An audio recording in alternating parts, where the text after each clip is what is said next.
கர்த்தரும் இரட்சகரும் வரப்போகிறதான ராஜாதி ராஜாவும் நியாயாதிபதியுமாய் இருக்கிற ஆண்டவர் இயேசு கிறிஸ்துவின் ஈடு இணையற்ற பரிசுத்தமுள்ள மேலான நாமத்திற்கு என்றென்றைக்கும் உள்ள சதா காலங்களிலும் மகிமை உண்டாவதாக. ஆமேன். கிறிஸ்துவுக்குள் மிகவும் அன்பான சகோதர சகோதரிகளே, தேவ பிள்ளைகளே, பரிசுத்தவான்களே, இன்றைக்கு 18/12/2025 அன்பானவர்களே, வியாழக்கிழமை ராத்திரி சரியாக 7:30 மணி.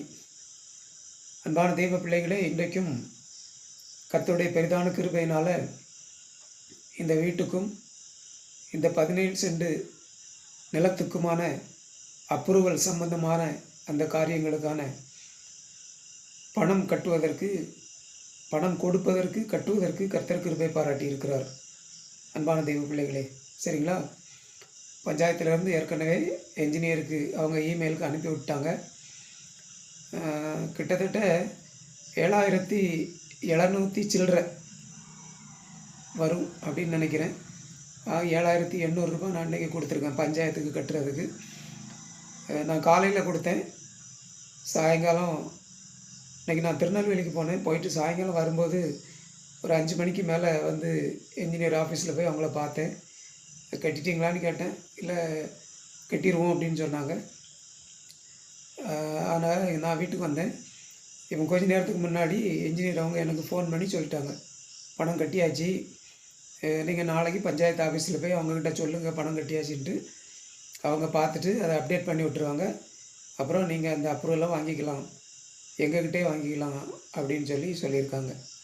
அன்பான தெய்வ பிள்ளைகளே, சரிங்களா? ஆமாம், மொத்தம் அப்ரூவல் வாங்கிறதுக்கு 15,300 ரூபா ஆயிருக்குது, அப்ரூவலுக்கு மட்டும். அன்பான தெய்வ பிள்ளைகளே, சரிங்களா? அப்புறம் கரண்ட் எடுக்கிறதுக்கு கொடுத்த அப்ளிகேஷன் அப்படியே பெண்டிங்கில் இருக்குது.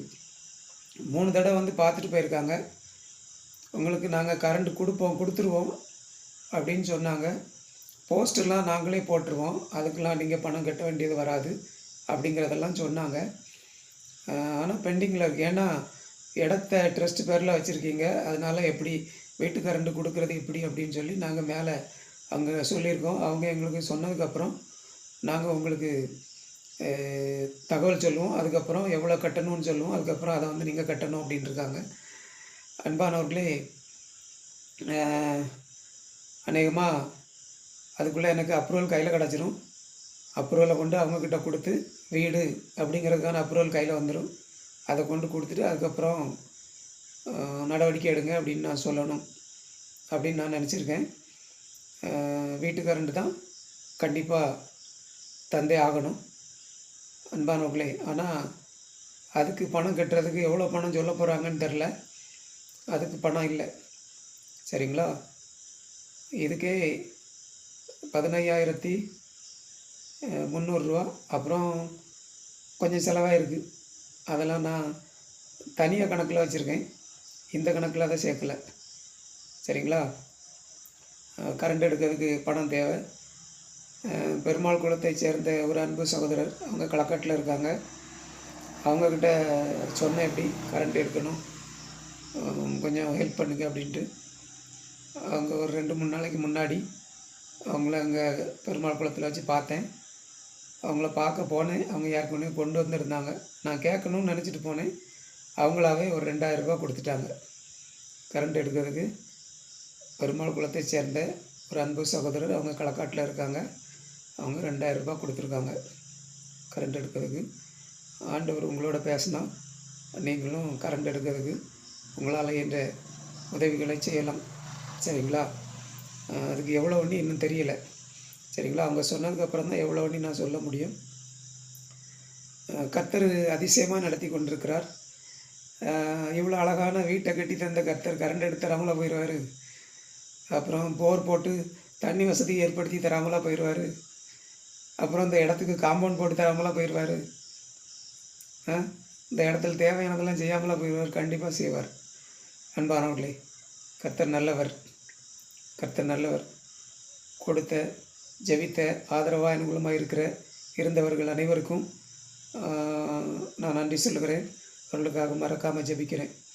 அன்பானவர்களே, அதோடு நான் இன்றைக்கி பாளையங்கோட்டைக்கு போனேன். என்னுடைய கிறிஸ்தவ திருமண அரசு சான்றிதழின் அந்த எக்ஸ்ட்ராக்ட், அதாவது அந்த